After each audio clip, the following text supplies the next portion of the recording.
Айылдаштарымнаки 10 000 штраф төлөнүп атат. Мына жерден мыйзамсыз Өзбекстандын жарандарын алып келип, патенти жок иштеткен экен. 10 000 штраф мамлекет салыпты текшерүүдөн.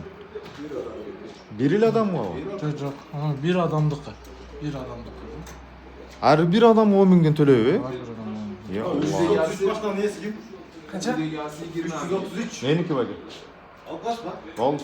Алабыз. Az razı, 2 minut ala. Алабыз. Үйдүн ээсине 20 000 отдельный экен. Жок кини болбойт. Ана мыйзам.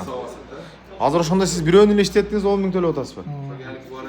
Кыргызда качан чыгасыздар текшерүүгө? Бүгүн рұқсат. Жакында бизге дагы бар экен. Абайлаңыздар, мына. Үйдүн ээси 20 000 отдельный штраф. Ортончу, ошондо ортончу алабы? Ортончу төлөйбү ар бир адамга?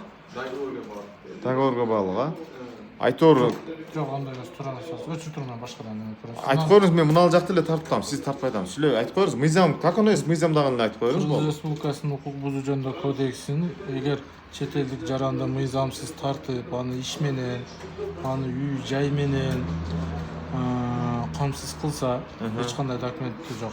Кыргыз Республикасынын 93-берене менен тарткан жаранга 200 эсептик 20 000 сом айыппул салынат.